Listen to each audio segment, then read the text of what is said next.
Hello guys, in this video we are going to discuss the solution of the problem n meetings in one room. So let us look at the problem statement.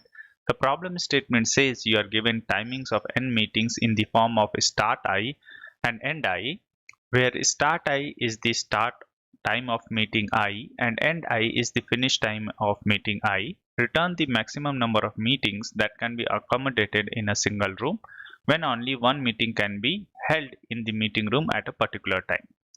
So for instance, if this is the start time of the meetings and end time of the meetings, then the number of meetings which can be held in one meeting room will be these meetings, because of which we are returning 4. So that's about the problem statement, folks. Now let us discuss the solution of this problem. So in order to discuss the solution, let us take an example. So let us say this is the start time and this is the end time of the meetings. What we are going to do is we are going to sort the meetings on the basis of end time, and then we are going to use this sorted meetings to compute the maximum number of meetings which can be held in a single meeting room. So fortunately in our question the meetings are already sorted on the basis of end time. So as you can see, the end time is already sorted 2, 4, 6, 7, 9 and 9. This is sorted in increasing order and this is what we wanted to do. So once we have these meetings sorted on the basis of end time, we can use this information in order to compute the maximum number of meetings that can be held in a single room. So let us see how we will be able to compute that. So let us do that. As of now, the meeting room is empty. So the first meeting which came can be accommodated. So 1, 2 can be accommodated in this meeting room. Now the second meeting which can be accommodated is only after once this meeting is over. So the second meeting can be accommodated after the end time of current meeting. So the end time of the current meeting is 2. So this next meeting which can be held in this room is only after 2 units. So let us now check our array in order to find out the next meeting which can be accommodated in this room. Well, the second meeting which can be accommodated in this room is 3, 4. So the first meeting which we accommodated is 1, 2. The second meeting will be 3, 4. Now applying the same logic, the third meeting can be accommodated in this meeting room only after 4 unit of time. So as you can see, this particular meeting cannot be accommodated in this meeting room. This is because this meeting should start from 0th time itself. So this meeting we will not be able to accommodate in the meeting room. Now the next meeting which we have is with the timestamp of 5, 7, as 5 is greater than 4, because of which we will be able to accommodate this meeting in our meeting room. So the next meeting which will be there is 5, 7.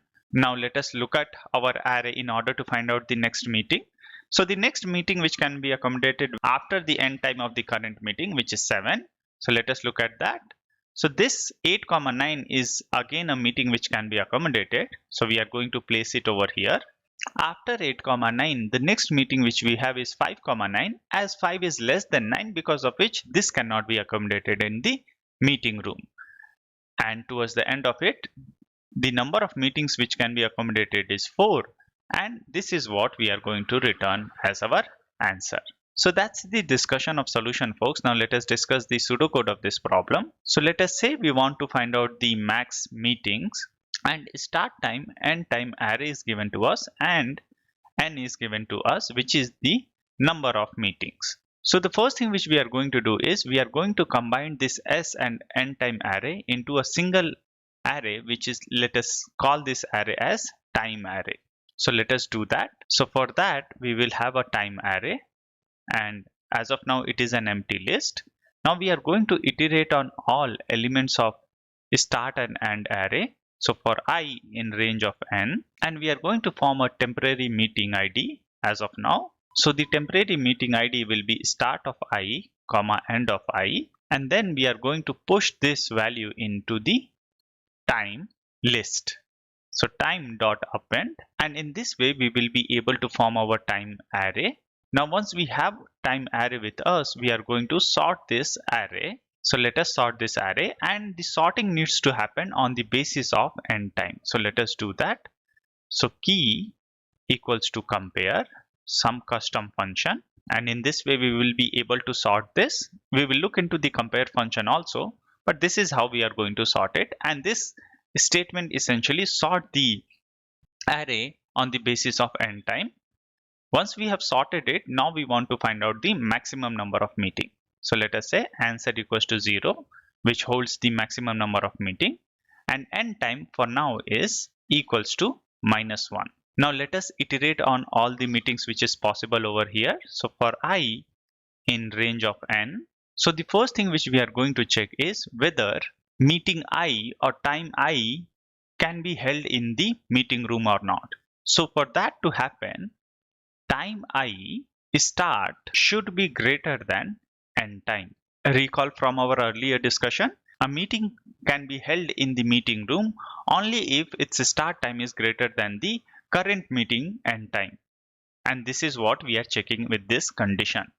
If that is the case, then we will increase our answer by 1, as this meeting can be held in our meeting room, and we are going to update the end time of meeting with the current meeting we have. So that will be equals to time I and end time. And in this way we will be able to find out whether a meeting can be held in the meeting room or not, and accordingly we will go ahead and update our answer variable, and towards the end we can simply return answer.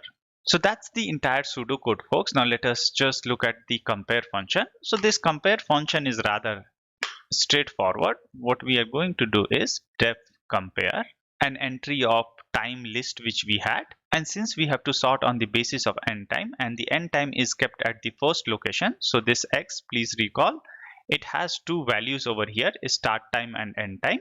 And since we have to sort it on the basis of end time, because of which we are doing it as x of 1. And few more corrections over here. I'm using it as a start, but it should be 0. This is just to make our pseudocode more readable. That is why I have used this. Similarly, this is end. End is kept at 1. So instead of end, it should be 1.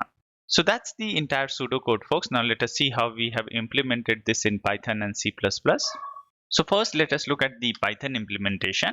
So time is our array which will contain start and end time, and with this loop we have populated our time array. Once we have populated our time array, we are sorting time array on the basis of end time, and this is the custom compare function which we have, which is just value of 1, since we want to sort it on the basis of end time. Once we have sorted it on the basis of end time, let us compute the maximum number of meetings that can be held in the meeting room.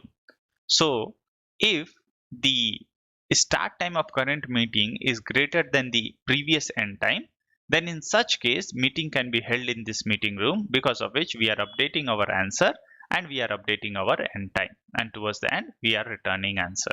So that's the Python implementation of this problem, folks. Now let us submit our solution. So our Python solution got accepted. Now let us look at our C++ solution. So in the C++ solution, I have used a custom class which is a time class, and this class has two members, which is start and end time, and then this is the constructor, and this is to retrieve the values of start and end time. Now let us discuss the main code.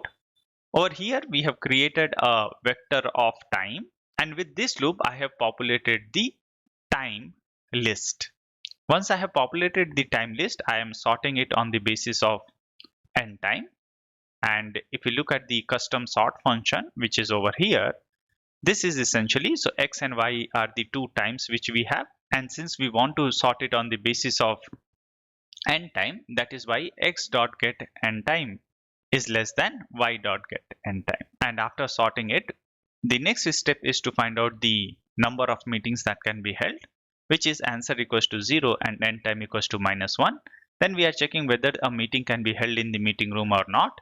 If it can be held in the meeting room, then we are increasing our answer and we are updating our end time, and towards the end we are updating our answer. So that's the C++ implementation, folks. Now let us submit our solution. So our C++ solution also got accepted. That is all from this video, folks. In case if you have any question or comment regarding this video, please feel free to use the comment section and I'll try to address them.